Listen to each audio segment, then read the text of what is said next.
I were to tell anyone something to watch of Eric, I would say watch Eric in Speed Freaks and watch the first minute of it, of him bombing a hill in LA, and tell me that doesn't juice you up to skate, because if it doesn't, then you've got a problem. In fact, you need to take up something else.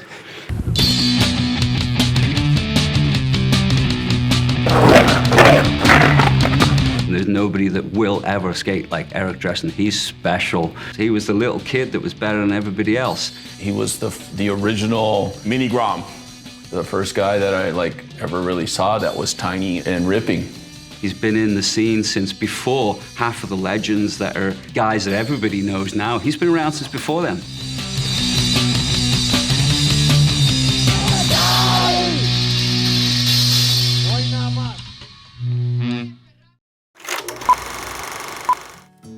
Skateboarder magazine when I was 10, I got the Who's Hot. I was the youngest kid to ever get one.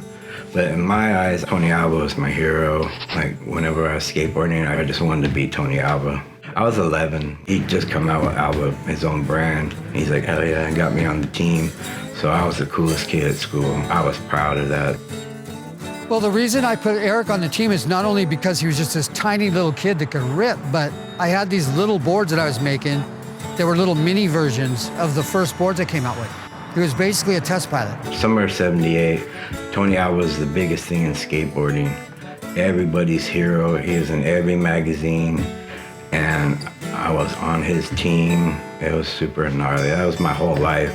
If you did your research, you knew that he was a prodigy that came from the 70s. It's a really important part of skateboarding, knowing where the traditions, where the fundamentals of skateboarding came from, and where the revolution happened and why skateboarding is the way it is today. You know, all that high-speed, aggressive, surfy type of skateboarding, it came from here, and Eric Dressen was right in the middle of it, even at 8, 9, 10 years old. That's heavy. Those are deep roots. Around 1980, all the skate parks closed down, and I kind of just woke up one day and everything kind of disappeared. I had lost my skateboard when I was 13, right when all that happened, and I just never got another skateboard again till later on.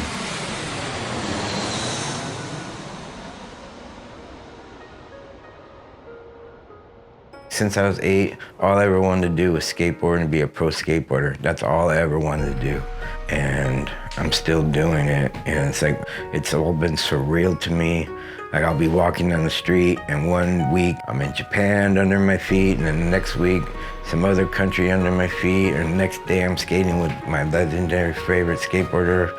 I'm not trying to brag or anything, but I'm just stoked. I've been super blessed.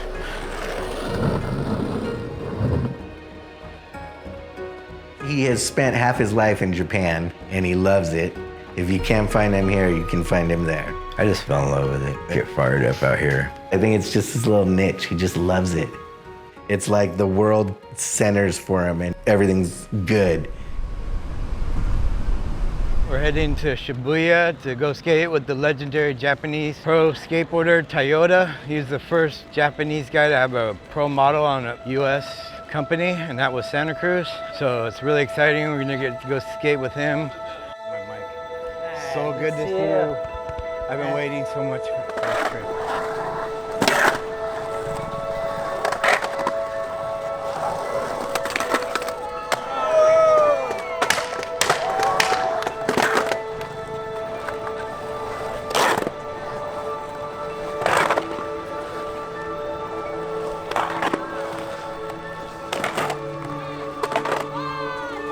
大事にする情報の中にエリックというそういう存在もちゃんと日本人には浸透されているからこそ、彼が年に 1、2回来ることがすごく親しみであり、かつその影響力があったレジェンドであるスーパースターである。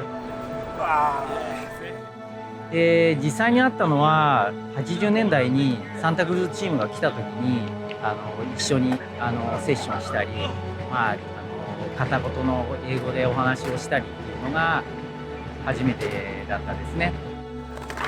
で僕がこの10年くらい前からちょっとバンズプールパーティーに出たいということでアメリカにまた50を過ぎてから行き出すようになった時にまたエリックと再会をしてその時によくお話をしたり一緒に滑ったり、当然日本来た時も一緒に滑ったり、とてもすごく日本が大好きで、そういった同じサンタクルーズチームだったっていうことをすごく大切にしてくれて、僕のことをチームメイトとしてそうやって受け入れてくれ、とっても感謝するし尊敬する存在です。Boy, I love when I get home, I get one. I'm gonna ride every day.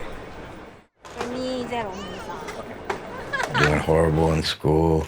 I tried taking up surfing again. I tried taking up bicycle racing. I'd gotten kicked out of the 11th grade and they sent me to a continuation school with all the burnout kids. Two of the kids both had skateboards, so I'd go over their house and borrow their boards. And I hadn't lost any of my tricks at all from skating parks when I was 13. It was my 18th birthday. I had gotten my check from working at the deli and I went straight to the skate shop. I bought a complete and then went straight to Kenner and went skateboarding by myself. And I just dove right back into skateboarding. I was like me as a little kid all over again. And it was right when street skating was starting to come out in the magazines and stuff. That whole thing that changed skateboarding and sent it a different direction. He was at the forefront of that, along with his other contemporaries with like the Gons and Nadas. Skateboarding is no big deal. All right.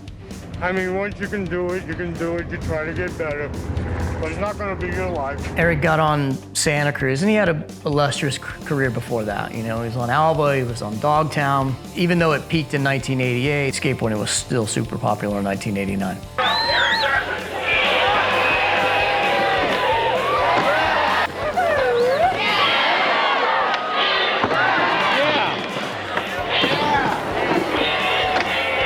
And so he got on a perfect time.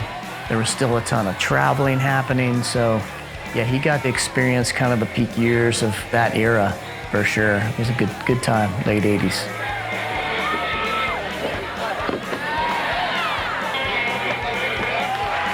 Even though he was the generation above us, he was the youngest of his generation. So as we were coming up, Justin was one of the guys we would look at and take style points from. He was ahead then. The tricks he was doing then, he was putting them on the map. And I loved how he always, like, when he was riding, he was carving the whole time. You could see a little bit of a surf style behind it, but it was still like street skating stuff. I'm sure it was hard in the 70s for the bowls to change and go into vert, and I'm sure it's hard for vert to disappear and street come and all of the above. All those different changes usually means this: or wipe out somebody or something, on to the next.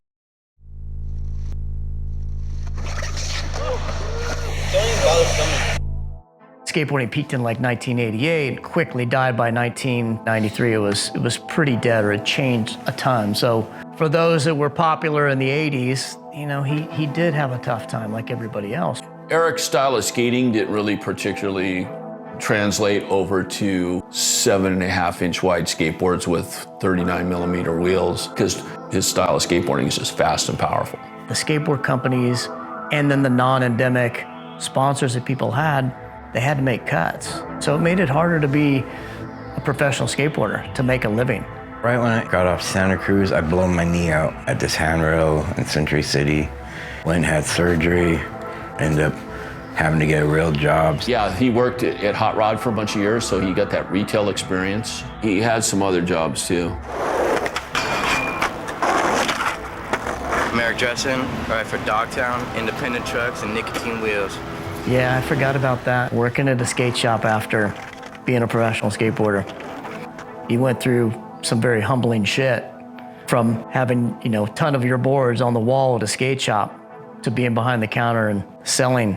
That's a humbling experience.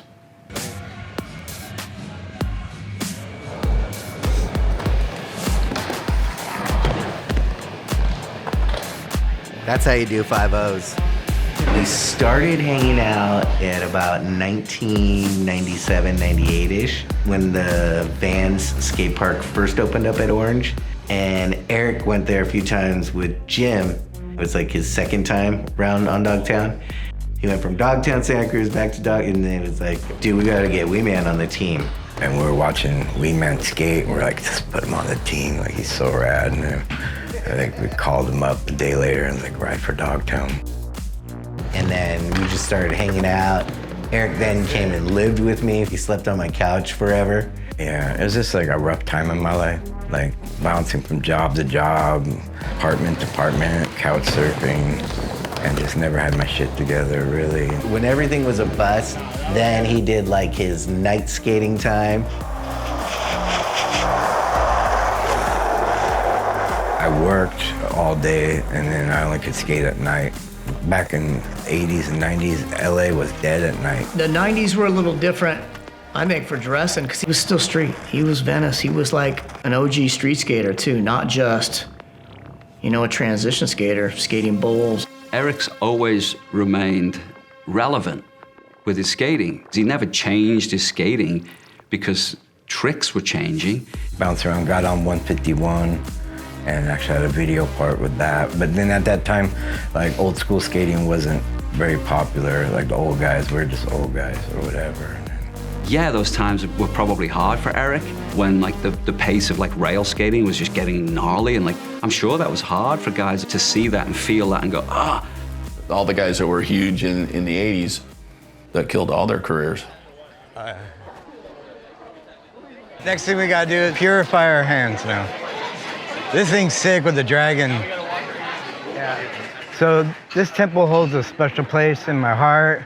I came here for my first tattoo tour, and my tattoo manager, Tanaka, brought us here. And at that time, I was going through tough times. And we came here, prayed, and within a couple of days, all my dreams are coming true. And I even credit for me being here right now with you boys, the team, that from that day, coming here and praying that day has gotten me to this point. So every time I come here, first thing I do is come here and say thank you, show my gratitude. After my knee blowing out and stuff, I started going out at night and you get caught up and doing other things. So for a while there, it was kind of rough.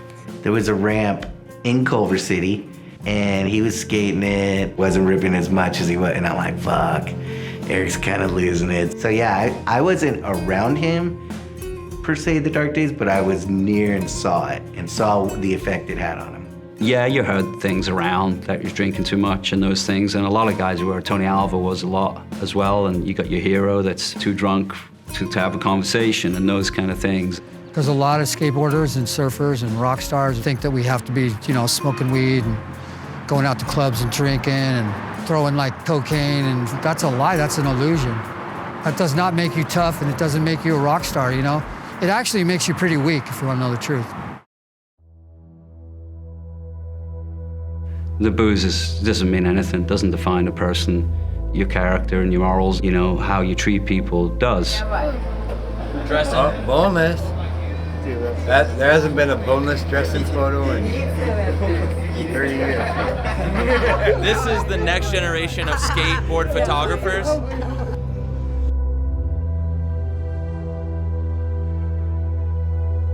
It's always difficult to see the people that you just bow down to, that you're your heroes, intoxicate themselves to the point, where they are damaging to themselves. Everybody has dark demons and stuff, and to like shut them down and realize and pick the one thing that made you who you are, that's the best thing to do. He just woke up one day and said, I'm done, and he put skating first. I think that's what everybody needs to do. I remember when he came on King of the Road, everybody had a guest rider.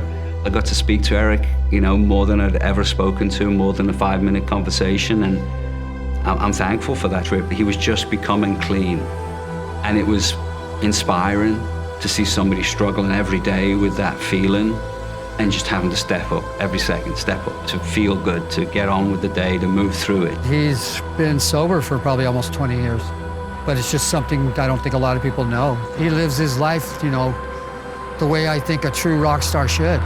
Clean and sober living is the only way to live today, that's for sure. I'm over 30 years sober. Finding out who you are and who you can become it's all a personal path for all of us. I knew he was going through some things. He never reached out to me. I just knew that at one point he said, hey, I'm sober now. So then we're able to have that other level of relationship regarding, our sobriety.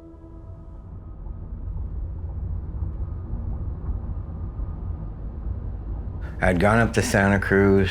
I hadn't been up there since like '93. I went up there to visit some friends and skated derby, and we stopped at this little art show that was across the street from Bill's Wheels, and it was just all the original ink on paper of all the popular '80s graphics. And I was looking at those graphics, and my board was up there, my pup-sized board, and I was just tripping that I was a part of that legacy. I was like, phew. It just kind of just hit me that I was a part of that, and we're leaving, and all these old memories are coming back, and I was like, man, I want to be back on Santa Cruz. And then a little after that, went to a trade show in San Diego, bumped into Kendall on the walkway. He's like, Eric, do you think it'd be cool if we did your reissue? And I was like, fuck yeah, let's do it. I'm all, but I want to ride for the team again. And he was like kind of taken back a little bit. He's like, let me get back to you. And then like a few days later, he's like, oh, you're back on the team. I get back on, I get sober in 2004, and then just start tattooing and just start trying to charge skating and make shit happen. Do you think that had you not made that change, you think things could have ended up differently? Oh, definitely. Yeah, I wouldn't be here right now.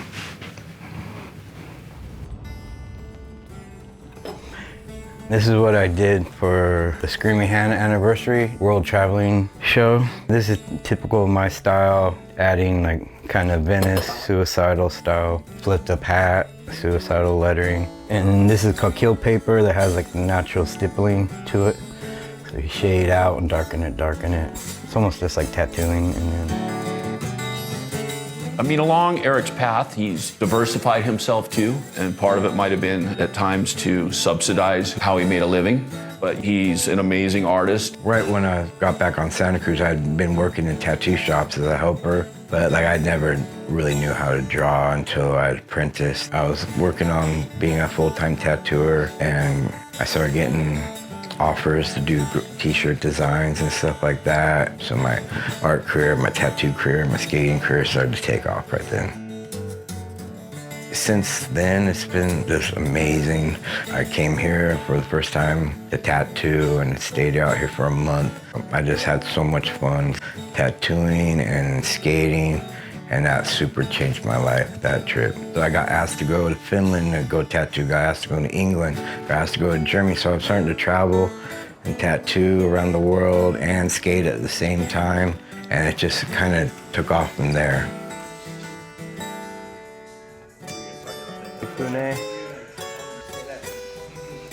Sick. Go check that out and see if that works. There we go. Does that work? Perfect. I've never seen him tattoo, like in person, but I knew he was doing it for years.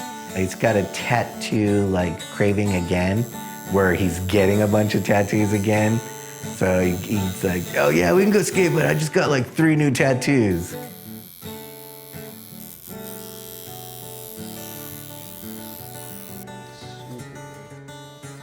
I figured he was gonna start tattooing again, which I think will be next soon. He'll be back, giving tattoos away. Tattoo shops are kind of like an old man's like skate shop. You look on the walls and you see like the artwork. Kind of reminds me of being a kid, looking at skateboards on the walls and all that.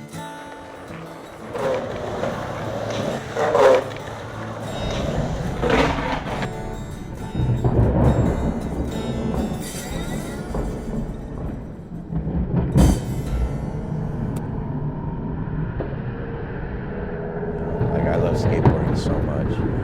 That's all I want to do.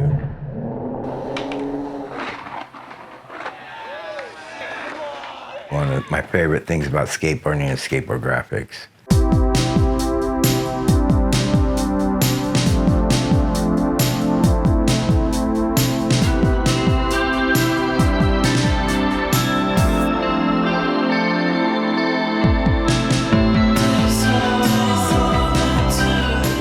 I would say that Eric Dressen owns the Rose. It's not public domain anymore. It's Eric Dressen Roses. My first two graphics when I got on Santa Cruz was the Four Roses Celtic graphic and my pup size, the Rottweiler graphic. And they're still going strong to this day. Like, people still love them. The Roses Santa Cruz graphics probably his most iconic graphic because it probably lived the longest too, you know. Back then the graphics were 1.5 years, maybe 2 years long as far as their lifespan goes. So all the iterations of that, the graphics that the artists that we've had over the years, the renditions that they've done, the modernization, the evolution of his original graphics, not just that one. Yeah, it's really cool to see that one still selling after 35 years, 40 years almost. It's really important to me to have sick graphics, and at Santa Cruz now I get to work with all these amazing artists. They grew up maybe watching me skateboard, and they get the chance to do a graphic for me, and when there was, what do you want? I'm like, you do whatever you want, I want to see what you do. And what comes back is just been blowing my mind.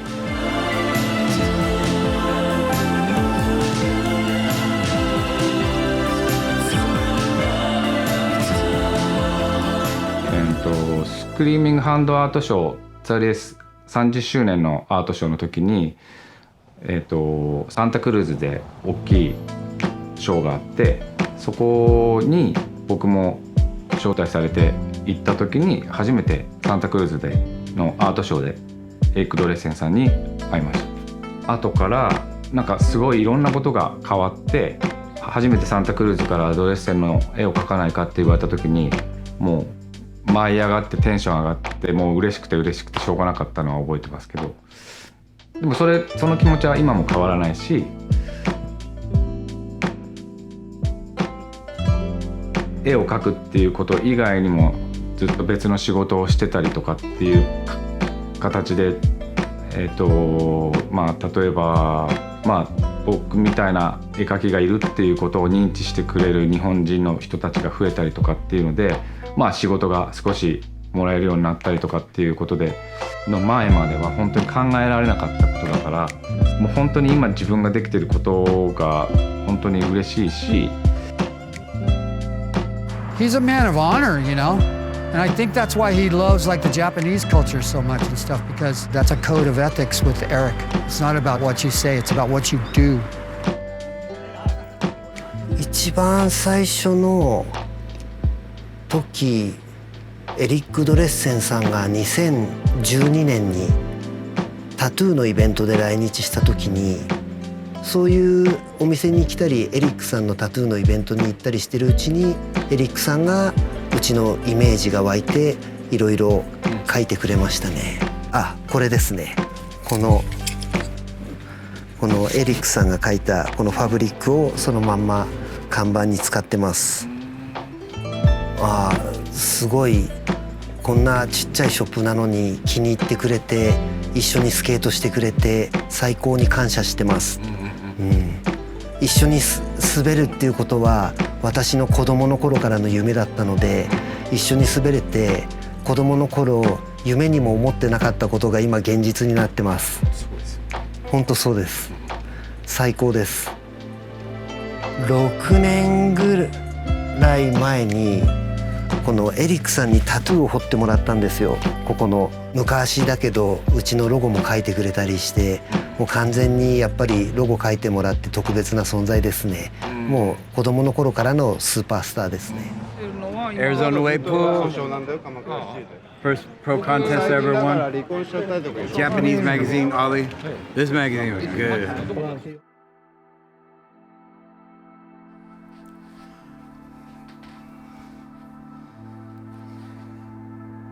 This means the world to me, getting this award in front of a room full of like people I idolized in an industry that I wanted to be a part of since I was like 8 years old. I hope it means a lot to the Hall of Fame to have inducted Eric Dressen. For his career, I think it's a vindication. It's a nice accolade to have for all he's contributed, his contributions to skateboarding. He absolutely deserves it.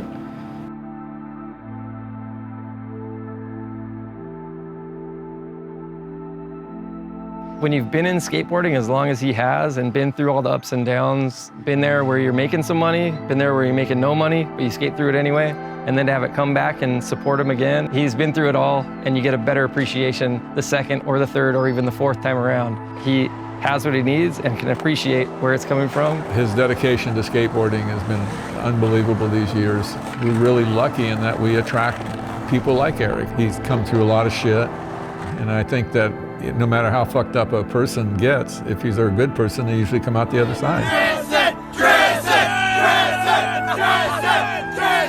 You know, being on the team and getting to go on trips, and then new kids jumping in the van and stuff like that. Like Henry jumps in the van.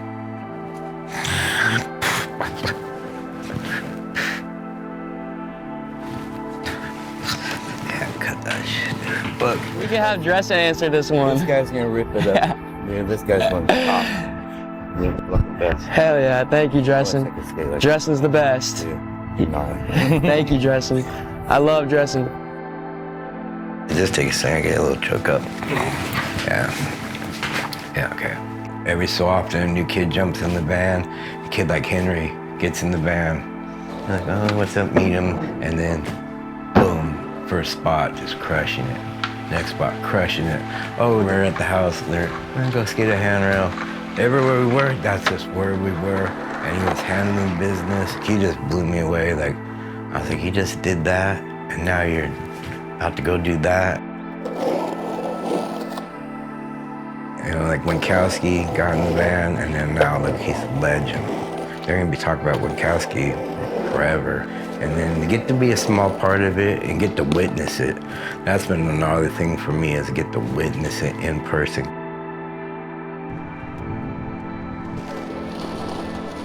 Well, Dresden's longevity comes from his heart, first and foremost. Like his love for not just skateboarding, but riding a skateboard. He's content. He's not skating like he was, obviously, when he was in his early 20s. But it doesn't fucking matter, you know? He's still rolling around. He's still carving and getting grinds. It's the love of being on a skateboard and riding a skateboard. There's a reason he's still doing it at 56, I think. I think we're about the same age. And I've given guys like their first pro models and stuff like that, so.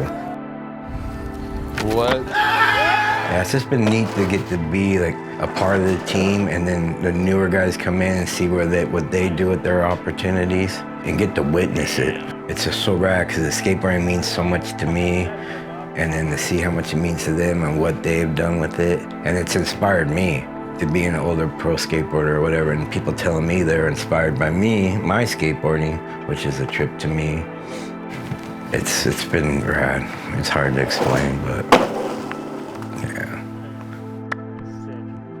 I would hope he inspires this humbleness and just pure appreciation of life. He's the poster child of that. I don't know anybody that's more appreciative of where he's at in his life right now. Still being known as skateboarder Eric Dresden, traveling the world and doing that for a living, it's like, he is so appreciative of that, and it shows on his face. I mean, you can see it.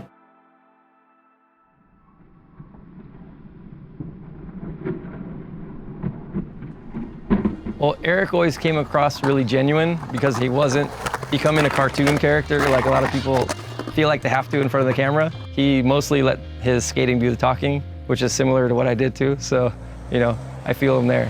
Eric's kind of a shy guy. He's not necessarily somebody that's going to talk about himself. When people tell me I'm like whatever, compliment me, I'm kind of want to downplay it. Eric's like, no, don't, no. He wants no credit, nobody to look at him. No. I always thought you're only as good as you are that day, you know. So looking back, I was really good then, but today I'm not so good, you know. But I've been told lately I need to take it easier on myself and give myself some credit. He's earned every bit of respect and admiration because of, you know, who he is. I mean, look at Stevie Caballero. He's still getting money for shoes and he's 100 years old. Naz Kappas is like, even young kids that are 20 years old know who he is. Guys like Dresden stayed on the skateboard, but they've never tarnished their skating career. I mean, those you can count those guys on your fingers. And I just want to keep going. That's another thing lately. Trying to take better care of myself, stretching, taking vitamins. He does inflammation pills. He juices all the time. And he's a good example to be around, like doing that. still surreal to me because I'm part of the Logan team legacy and part of the Alba legacy, part of the Dogtown legacy, part of the Santa Cruz legacy. I'll trip out sometimes when I'm driving, like, whoa, yeah.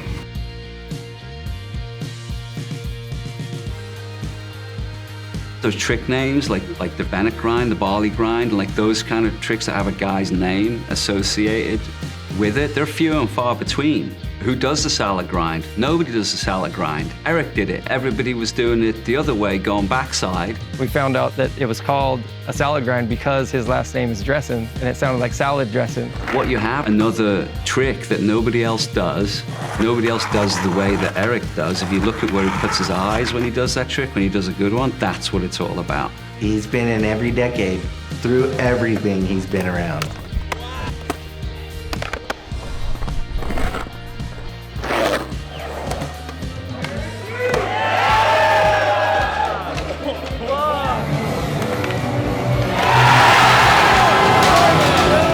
The usual lifespan of a pro skater? Oh my gosh. I don't know if there is a typical lifespan. Some are gonna take the 100-meter dash and some are going for the marathon. I was always too short, too young. But when I was 18, people were telling me I was too old, you know, and then I'm 26, people are telling me I was too old.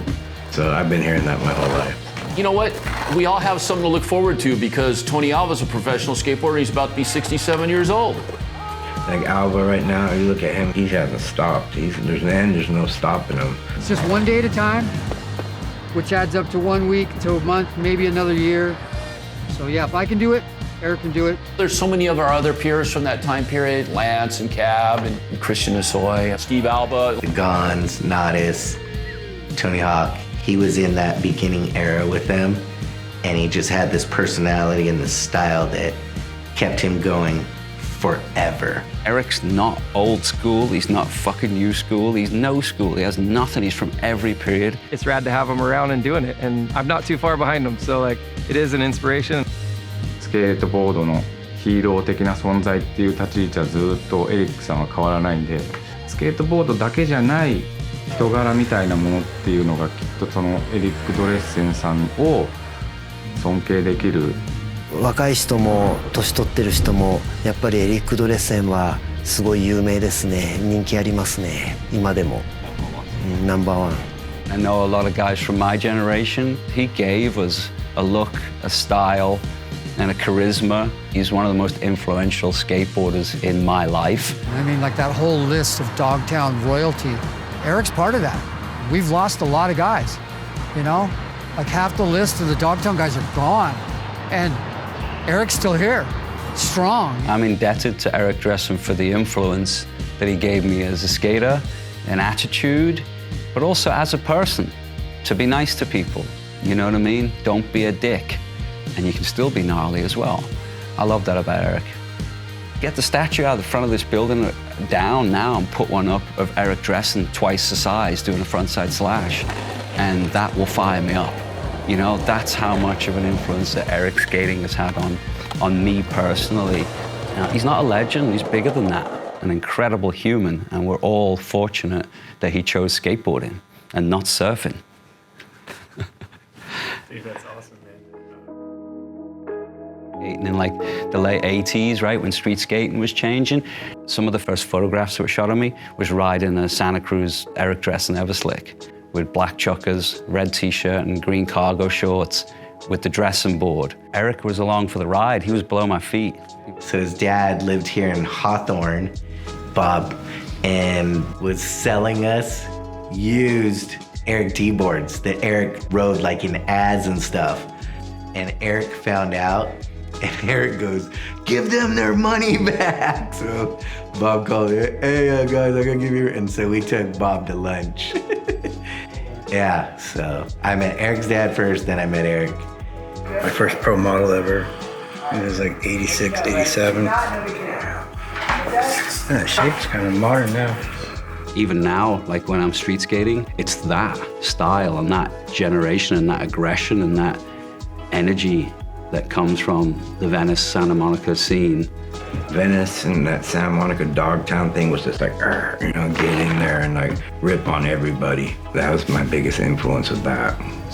We're here at Pig Barber in Costa Mesa, my friend Dane's barbershop, and today I'm gonna get my haircut, get ready for the big Santa Cruz trip to Japan. Oh, how are you, dude? He's very dapper. Hair has to be right, clothing has to be right, everything has to match, everything's prime and pristine and just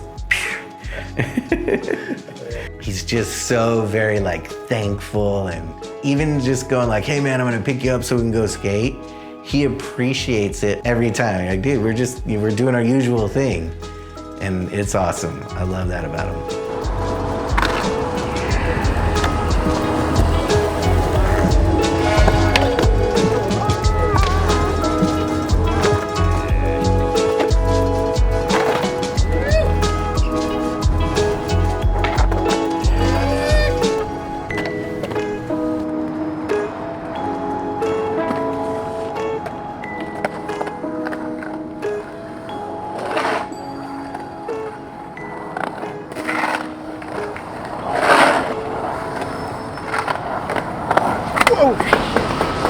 Cowabunga.